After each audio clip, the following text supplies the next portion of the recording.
Good day, students. We are meeting after a long time. Hope your IPL is all over by this time. The system that I'm going to handle now is a little weird and complicated, both for the students and the teachers alike. I would like you people to pay immense attention to each one of the classes.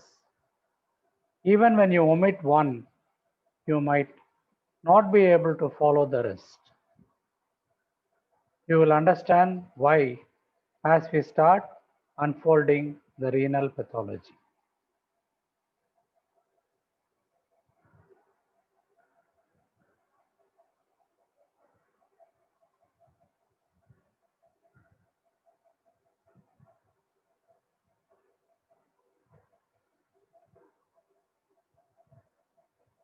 The caption and the cartoon have been designed for the students. Two topics will be handled for the day. They appear quite simple, but let us see what additional information we can get through them.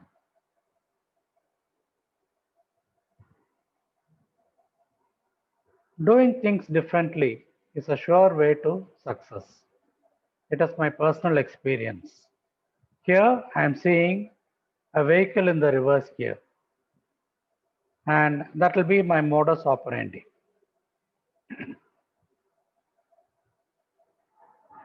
This is the kidney, a very complex organ. On the one side, I find the cortex and the medulla, the parenchyma, that is being well supported by a connective tissue, namely the interstitium. We have got the calyx and the pelvis, the pelvic ileal system, and also the blood vessels. There is some amount of pathology that is restricted to each one of these, and we shall accordingly be seeing them. This is a simplistic diagram of the kidney, which you should always have in mind. We have got the renal pyramids, and this is the cortex over here at the rim, and it is being surrounded by a capsule. This in turn is being surrounded by a Gerota's fascia and a perinephric fat. At the superior pole is the adrenal gland, and we have got the hilum wherein we have got the various structures entering and leaving the kidney. The pelvis is a large delta-like region from which we have got the branches of the calyceal system, and down we have got the ureter. Please have this in mind. You should draw this diagram. And in today's class, this is what I am going to handle. You have got the ureter, and this leads on to the renal pelvis, which again branches off into the calyx. The calyx in turn leads to the minor calyces. The entire unit can be called a pelvic ileal system. And this is the infundibulum or the opening of the calyx.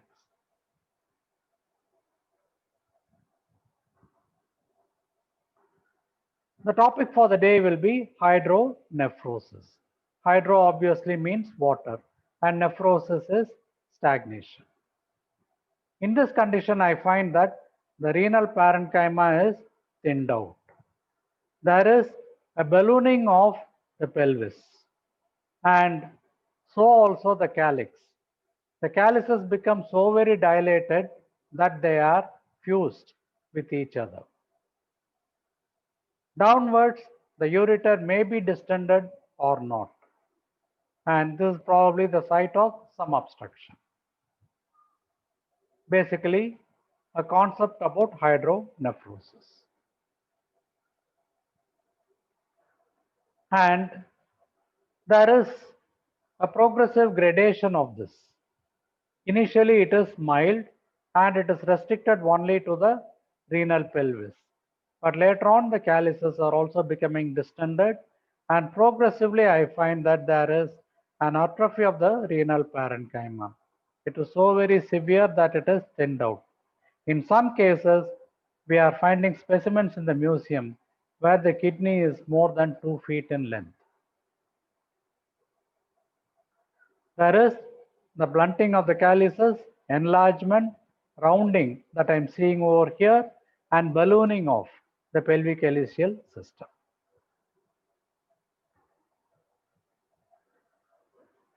What is hydronephrosis then? It is a dilatation of the renal pelvis and the calyces associated with progressive atrophy of the renal parenchyma. They go hand in hand. This is due to obstruction to the urinary outflow. The glomerular filtration and the urine production, however, continues. Probably this is why we are getting a hydronephrosis. If there is no further urine production, probably the distension will not be there. But since both are continuing to act, you find that there is a distension. I hope this picture will supplement my statement. So this is a dam, and from the dam you find whenever there is an excess, there is an outflow of water. Imagine what will happen if there is no outflow or an obstruction over here, but the inflow continues to pour in from the various inlets. That will lead to a distension, and that is exactly what a hydronephrosis is.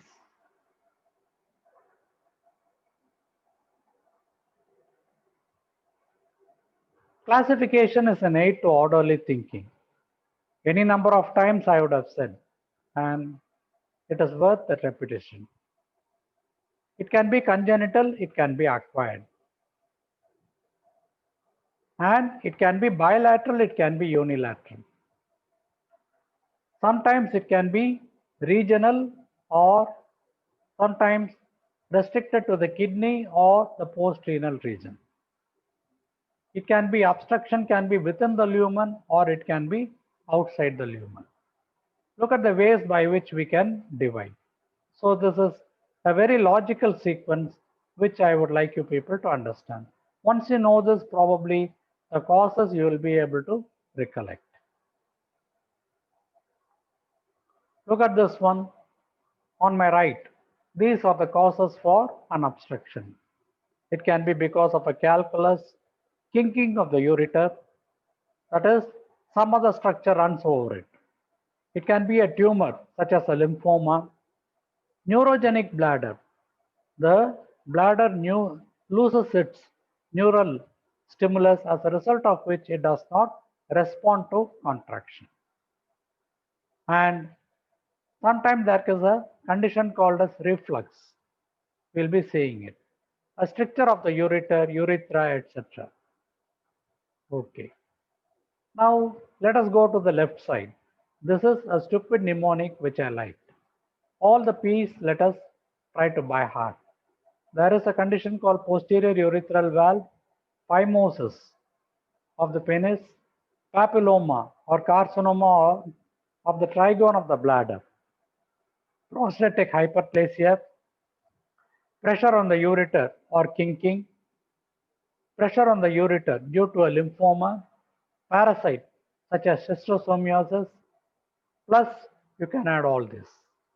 Calculi, neurogenic bladder or a fibroid uterus. Please remember the P's. Most of the causes you people will be able to recollect. What happens in a case of hydronephrosis? The kidney is enlarged. It can be mild or it can be severe, sometimes 20 to 30 centimeters or even more. There is a specimen in one of the medical colleges wherein the kidney is just like a inflated balloon. There is a distension of the pelvis and the calyces. Pelvis, calyces, all are being distended. Blunting of the apices of the pyramids. You find that these get blunted out. Cupping. You find that there is a cupping of the calyces, and sometimes in this region I am finding fusion of the adjacent calyces, which produce a larger space. And the renal parenchyma correspondingly becomes thinned out. So please describe this one. And usually in a case of hydronephrosis, the inner lining will be smooth and shiny. A little picture is again worth a million words. Look at this one, nothing to equate a photography of a specimen. I'm finding that there is a distension of the pelvis, distension of the calyces, fusion of the adjacent calyces, and this is what I said. The inner surface is smooth, shiny, grayish white. The renal parenchyma is accordingly thinned out. Still, I am able to see a cortex and a medulla. This is the pyramid that is getting blunted out. A beautiful one, increase in the size. And you can compare it with the normal structures which I do not see. For example, these pyramids I do not find in this region. And the structure of the calyx is different here when compared with this.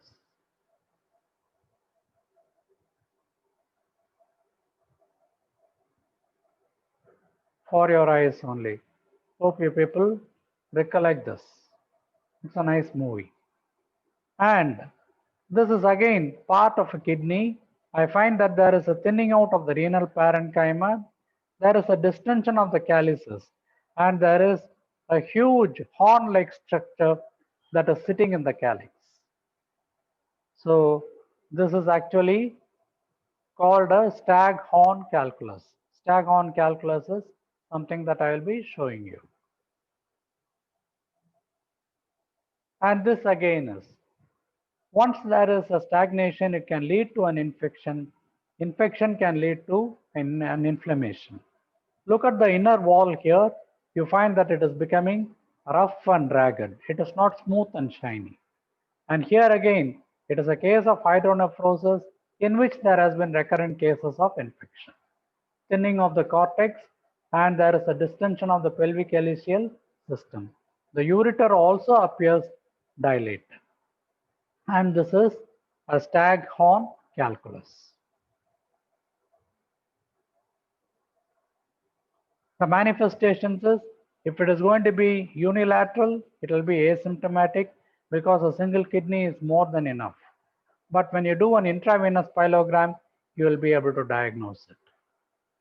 Bilateral, there is polyuria, there may be nocturia, and because of the polyuria, there is a salt wasting, and there can be a tubular acidosis. So if it is bilateral, all these symptoms can be there. And if it is going to be complete and bilateral, it is not compatible with life. The patient will have to go in for a dialysis. Microscopy, the salient features alone I have mentioned. There is an atrophy of the corticotubular region. There is an obliteration of the renal pyramids, and the interstitium is replaced by fibrosis. Atrophy of the tubules, atrophy of the cortex, obliteration of the renal pyramids, interstitial fibrosis. Remember these words alone. And what can happen is almost the same. It's a repetition in a different way. You find that there is a distension of the pelvic calyceal system, because of which there is an atrophy of the renal parenchyma, and the tubules also, they lose their concentrating ability. However, the glomerular filtration continues. Finally, when it goes in for a renal failure, the glomerular filtration is also suppressed. This will be the sequence of events in a case of hydronephrosis. And why does this happen? Because there is an excretion of the extracellular fluid. The fluid, it keeps coming into the glomerulus and is being excreted. And it has got pressure effects on the kidney. There is also the retained urea. The retained urea will again lead to a glomerular insult. Finally, there is an impaired response to antidiuretic hormone. There tries to be an antidiuretic hormone secretion, but it does not respond, as a result of which there is continuous excretion. All of this can lead to a continuous flow. This is what is happening. There is an outflow from the kidney, and what will happen if there is going to be a distal obstruction? It all gets dammed up and there is a distension. Teaching is not my profession, it's my passion. Dawood Khan. There are many people who are dedicated to education. I think we'll go on to the next topic, a little small, but you will have to by heart. This again is a question for you in surgery. So the types of renal stones. They can be struvite stones, calcium stones, cystine, and uric acid. Calcium stones will be the most common, forming about 75% of the causes. So these are the basic types of stones. There is a text over here. Kindly go through it leisurely. What happens here is there is a urinary supersaturation.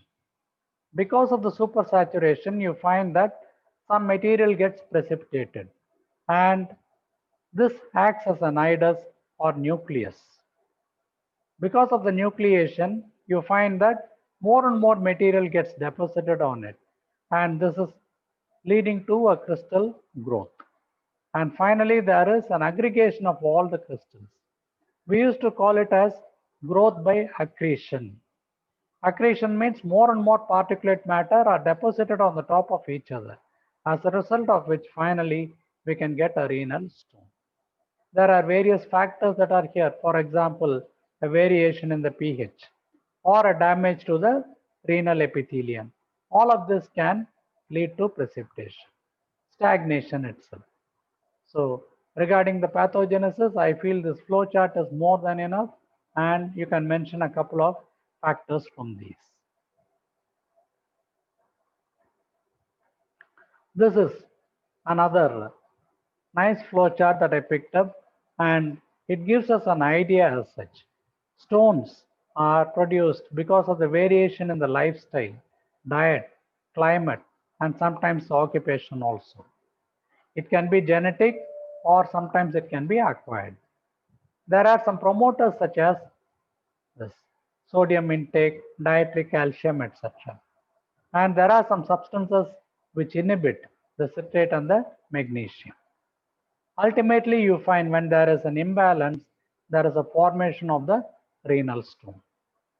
And broadly, they can be divided into non-infectious causes, non-infection stones, and infection stones. The non-infection stones are calcium oxalate, calcium phosphate, uric acid, and then the infection will be the struvite stones. Then there can be some genetic stones such as the cystine. And the mechanisms are mentioned. What can be the various causes and changes because of these?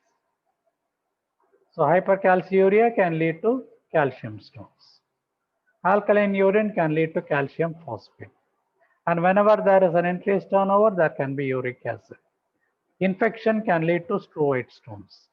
And defect in the transporter can lead to cystine stones. So this particular flow chart, I would like you people to repeatedly go through. You need not memorize because you have to mug up this. This particular tabular column, I would like you people to by heart. The various types of stones are mentioned, what is the incidence, and what is the type of the crystal, whether it is envelope shape or diamond and rhomboid shape. What are the risk factors and the causes for occurrence. So kindly by heart this particular tabular column. I do not want to go into it. Uric acid stones, for example, it is seen in conditions where there is an increased amount of turnover, leukemia, etc.